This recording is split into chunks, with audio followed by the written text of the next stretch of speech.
اللہ سبحانہ و تعالیٰ کا قرآن حکیم میں ارشاد ہے، اعوذ باللہ من الشیطان الرجیم، بسم اللہ الرحمن الرحیم، یا ایھا الذین آمنوا ادخلوا فی السلم کافۃ ولا تتبعوا خطوات الشیطان انہ لکم عدو مبین، صدق اللہ مولانا العظیم۔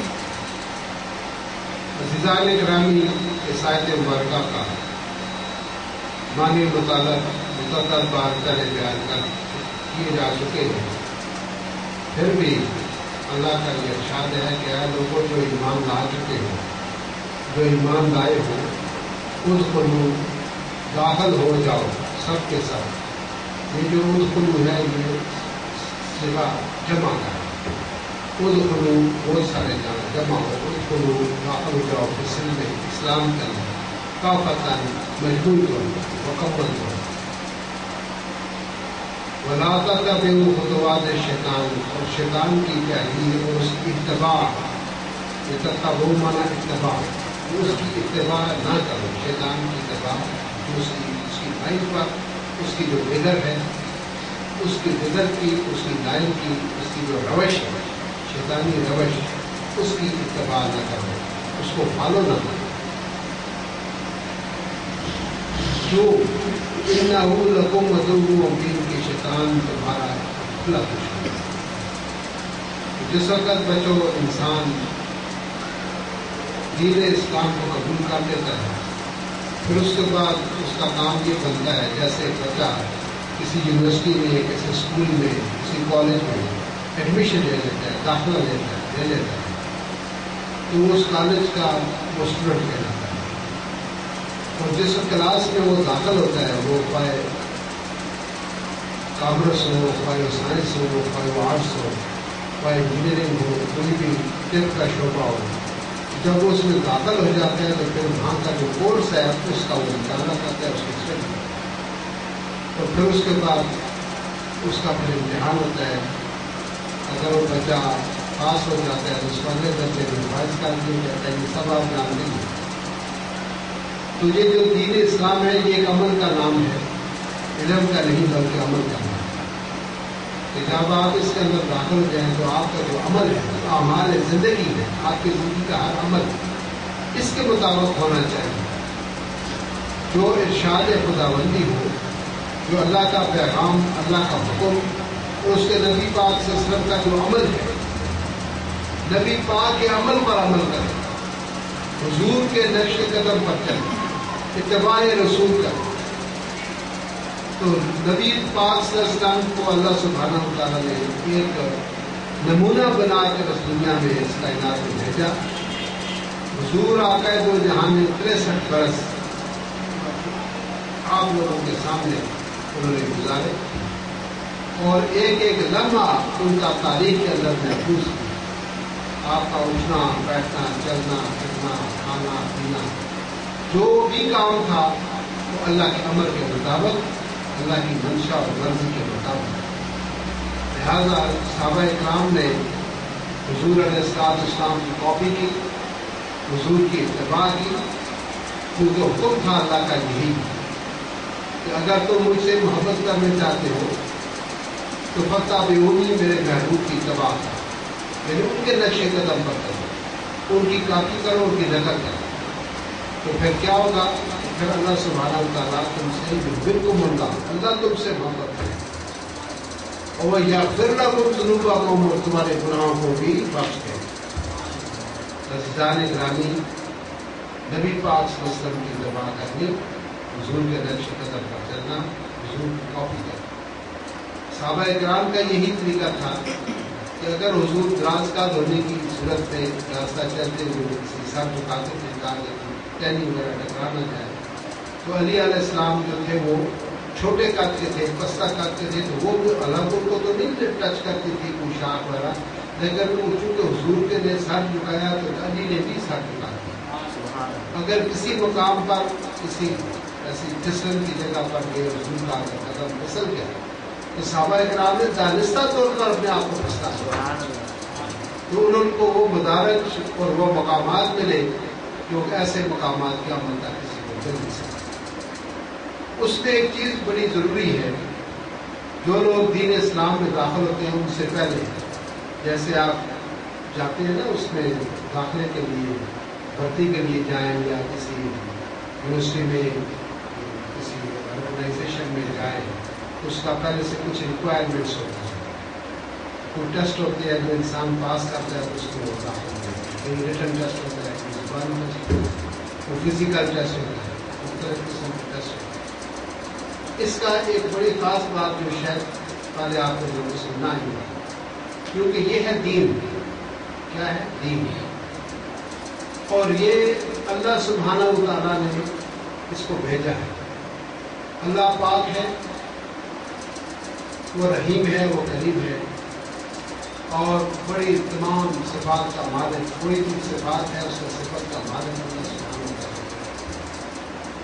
لہذا یہ ایک مقدس چیز ہے، یہ ایک سچی چیز ہے، سچے اللہ کی طرف سے سچا یہ کلام ہے اور سچے محمد پر اس کا نزول ہے۔ لہذا اس کے لیے اس کی شرط یہ ہے اسلام میں داخل ہونے کی کہ آپ کو پہلے صادق ہونا پڑے، یہ بھی سچا ہے، یہ دین سچا ہے۔ سچے دین کو اپنانے کے لیے بندے کو خود بھی سچا ہونا ہے۔ جھوٹا آدمی دین اسلام کو اپنا نہیں سکتا۔ دین کو اپنانے کے لیے، دین میں داخل ہونے کے لیے، دین پر عمل پیرا ہونے کے لیے یہ ضروری بات ہے کہ انسان کو سچا ہونا چاہیے، اور سچائی کے ساتھ ساتھ اس کو امین بھی ہونا چاہیے۔ پہلے آپ کو صادق ہونا پڑے گا، امین بننا پڑے گا، پھر اس اسلام کو قبول کرنا پڑے گا، پھر اس اسلام سے آپ کو سب۔ جب تک کوئی شخص صادق نہیں بنتا، امین نہیں بنتا، وہ دارہ اسلام سے استفادہ نہیں کر سکتا۔ اس لیے اللہ سبحانہ و تعالیٰ نے جب اپنے حبیب کو وہاں مبعوث فرمایا مکہ مدینہ میں، مکہ میں، تو جو کفار مکہ تھے وہ بھی پکار اٹھے کہ آپ کی صادق بھی ہیں اور امین بھی ہیں۔ جو امانت ایسے امانتدار ایسے کہ دشمن بھی اپنی امانتیں آپ کے پاس جمع کرتے ہیں۔ سب کو پتہ ہے، سب جانتے ہیں کہ جب رسول علیہ السلام مکہ سے ہجرت کر کے مدینہ جا رہے تھے تو اپنے بستر پر سیدنا علی کا رضی اللہ عنہ کو کہا گیا ہے، چھوڑ کے کہ میں تو مدینہ جا رہا ہوں، کہ میرے پاس یہ امانتیں ہیں، جن جن کی امانتیں ان کو لوٹا دیں، ان کی امانتیں واپس۔ انسان کو امین ہونا چاہیے، اور یہ امین کا جو فلسفہ ہے یہ بڑا بڑا عمیق اور بڑا گہرا اور بڑا وسیع و عریض ہے، کیونکہ ہر چیز انسان کے پاس امانت ہے۔ کوئی دولت ہے آپ کو، اللہ تعالیٰ نے بہت دولت دے دی ہے، آپ اس دولت کے لیے امین ہیں۔ اگر بہت ساری جائیداد اللہ نے زمینیں آپ کو دی ہیں تو آپ وہ زمینوں کے مالک نہیں بلکہ امین ہیں۔ مالک کو اللہ ہے، مالک کون ہے؟ اللہ ہے، آپ مالک نہیں ہیں۔ مکان ہے، زمین ہے، گاڑی ہے، بنگلہ ہے، کوئی ہے، یہ جو کچھ بھی آپ کے پاس ہے، علم بھی اگر ہے، روحانیت ہے، اقتدار ہے، جو کچھ بھی آپ کے پاس ہے وہ آپ کے پاس امانت ہے، وہ آپ اس کے امین ہیں، اور آپ نے اس جو مستحق ہے اس کو اس چیز کو پہنچانا ہے وہاں تک۔ یہ امانت کا، یہ امین کا یہ فریضہ ہے اور یہ امانت کا تقاضا ہے۔ بات میری آپ کو سمجھ آ رہی ہے؟ جو بھی کسی کے پاس کچھ ہے بچوں اس کے اپنی ذات کے لیے نہیں، وہ دوسروں کے لیے۔ مثلا ایک ڈاکٹر ہے، اس کو اللہ تعالیٰ نے علم دیا ہے، تو ڈاکٹری کس کے لیے؟ انسانوں کے لیے۔ اگر اس کے پاس کوئی ہندو جائے، سکھ جائے، مسلمان جائے، سندھی، بلوچی، پنجابی، کوئی نہیں، کہتے ہیں کلاس والے جو پوچھتے ہیں آپ سے کہ آپ مسلمان ہیں یا آپ سندھی ہیں یا پنجابی ہیں، یہ تو کوئی نہیں پوچھتا۔ آج کیا نام ہے، ڈیٹ آف برتھ ہے، یہاں لیٹتے ہیں، تو وہ آپ کا علاج کرتا ہے، اس کا کام ہے ڈاکٹر کا آپ کا ٹریٹمنٹ کرنا، آپ کا علاج کرنا۔ اور وہ جو اس کے پاس علم ہے، علم طب ہے، علم جراحت ہے، جو بھی علم ہے، ڈاکٹر ہے، سرجن ہے، فزیشین ہے، کچھ بھی ہے، وہ جو کچھ اس کو عطا کیا کہ اللہ سبحانہ و تعالیٰ نے اپنی دکھی انسانیت کے لیے دیا تھا کہ ہم ان کی خدمت کریں، ان کو صحت مند، تندرست و انارت علم اس کو دیا، اس کا کام ہے مریضوں کی خدمت کرنا ہو، ان کا علاج معلوم ہے. اس طرح سے کسی کے پاس دولت ہے بہت زیادہ، تو وہ بھی اس لیے ہے کہ یہ غریبوں، مسکینوں، یتیموں، بیواؤں تک اس کو پہنچاؤ. اگر ایک شخص کے پاس علم ہے تو وہ بھی اس کے پاس امانت ہے کہ جو ان پڑھ لوگ ہیں ان تک اس علم کو پہنچاتے ہیں. وہ شخص جو بہت بڑا دانشور ہے، بہت بڑا اسکالر ہے، بڑا اس کا نام ہے، لیکن جو کچھ اس کے پاس ہے وہ اللہ سبحانہ و تعالیٰ کا عطا کردہ، اللہ کا دیا ہوا ہے، اور اس لیے اس کو دیا ہے کہ جاؤ ان ان پڑھ لوگوں پر، جو لائلم لوگ ہیں اللہ کے سلم کو پہنچا. اور اگر کسی کو اللہ سبحانہ و تعالیٰ اقتدار بخشتا ہے، اس کو کرسی ملتی ہے، اس کی کار پر جھنڈا لگتا ہے، وہ ایم پی ہے، ایم ایل اے ہے، بیوروکریٹ ہے، کوئی بڑا ڈائریکٹر ہے، جنرل ہے، کوئی بھی اس کے پاس سماجی رتبہ ہے، وہ اس لیے ہے کہ جاؤ گلیوں میں، کوچوں میں، محلوں میں جا کے عوام کی دکھی انسانیت خدمت کو، عوام کے مسائل کو حل کرو. وہ جو اقتدار ہے اس میں اس لیے دیا گیا ہے. ایک آدمی کوئی سرکاری نمائندہ ہے، ڈائریکٹر ہے، کے ایم سی کا بڑا افسر ہے، اے ڈی اے کا بڑا افسر ہے، کسی بھی ادارہ ہے اس کا افسر ہے، اس کا کام یہ ہے کہ جاؤ واٹر سپلائی والوں کا کام ہے پانی اس کو پہنچانا، کے ایم سی والوں کا کام ہے گلیوں کو صاف کرنا، محلوں کو صاف کرنا، نالوں کو صاف کرنا ہے. اس کی ایک رتبہ ہے اس کا، در حقیقت وہ بھی اس کے پاس امانت ہے، اس کے بارے میں اس سے سوال کیا جائے، اس سے پوچھا جائے. اگر کوئی پیر طریقت ہے، اس کو اللہ نے روحانیت سے نوازا ہے، اس کا بھی کام یہ ہے کہ تاریخ دلوں کو جا کر روشن کرے.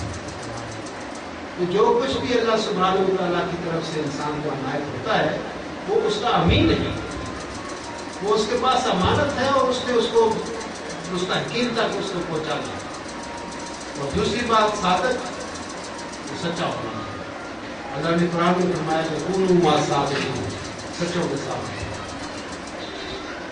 آپ جو بھی بات ہو آپ کی وہ سچائی پر مبنی ہے، جھوٹ نہیں، سچی بات. جھوٹ دین سچا ہے، اللہ سچا ہے، اللہ کا محبوب سچا ہے، لہٰذا انسان کو سچا ہونا چاہیے. جھوٹا جو اس کے لیے تو آج کے بعد لے کر آپ ہی لکھوا کے لائیں گے، جب بات کرتا ہے وہ لعنت اللہ رہتا ہے.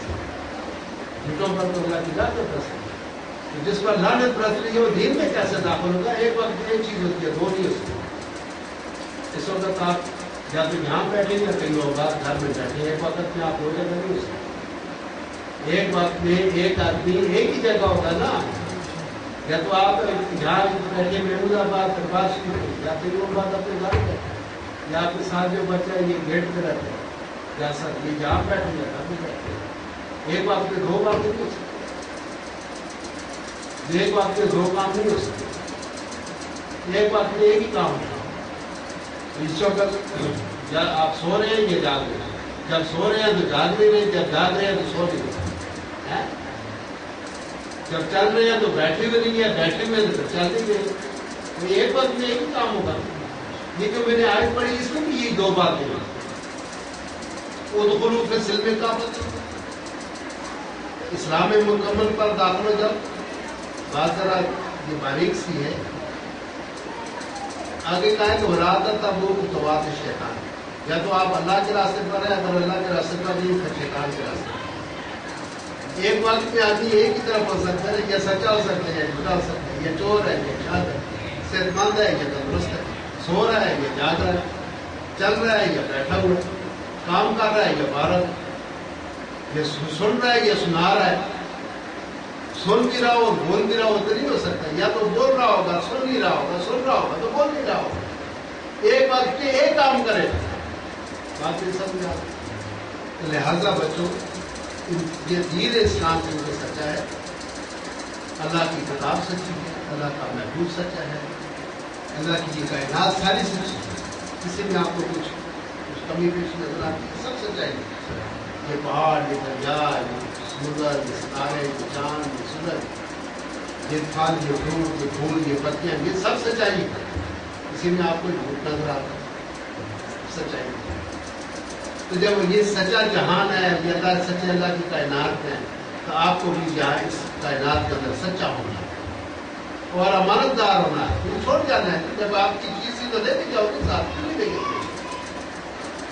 لے کے جائے گا آدمی ساتھ, نہیں جا سکتا, کیوں نہیں چھوڑ جاتا؟ وہ اس کا مطلب تو امانت دی آپ کو, اس کو دوسرے کے جذبے والا ہی مالک. جہاں پر آج ویرانے ہیں, یہاں پر پتہ نہیں چلے کیا تھا. یہ مجھے ڈالو آپ جا کے چھوڑ. اللہ تعالیٰ کہتے ہیں سیرو فی الحال سیر کرو زمین میں, دیکھو کہ میرے کیسے لوگوں کے وہ ان کے میں نے مستقبل کیسے بنائے, ان کے ماضی کیسے ہوگی. جہاں پر بڑے بڑے روساؤ, بڑے عمراؤ, وزراؤ, سلطان وقت رہتے تھے اور دنیاؤں سے جگہ سے رہتی تھی, گزرتے ہوئے ڈرتے تھے. آج وہاں چمگادریں بیٹھی ہوئی ہیں, وہاں پر آج کیا ہے؟ کچھ بھی نہیں. وہ ویرانے اور کھنڈر بن چکے. جہاں پر بڑی بڑی توپیں نصب تھیں, بڑے بڑے پہرے دار تھے, بڑے فوجیں تھیں, دستے تھے, گارڈ تھے, بڑی بڑی بادشاہوں کی وہاں آمد و رفت ہوتی تھی, بڑے بڑے لوگ آتے تھے. آج وہاں ویرانے, وہاں کھنڈر, کچھ بھی نہیں. اور پتہ نہیں کہ جہاں بیٹھے اس کے نیچے پتہ نہیں کتنی دنیا آباد. مجھے ڈالو دیکھ لینا کتنے ہزار سال کے بعد اس گائی پورے نیچے سے پورا شہر دکھا. وہاں گڈیاں بھی ہیں, ہوز بھی ہیں, مکانات بھی ہیں, تعمیرات بھی ہیں. تو پھر اس سے نیچے پتہ نہیں کیا ہوگا, کب یہ دنیا بنی ہوگی, کب چلے جانے ہیں ساتھ میں لے کے چلے.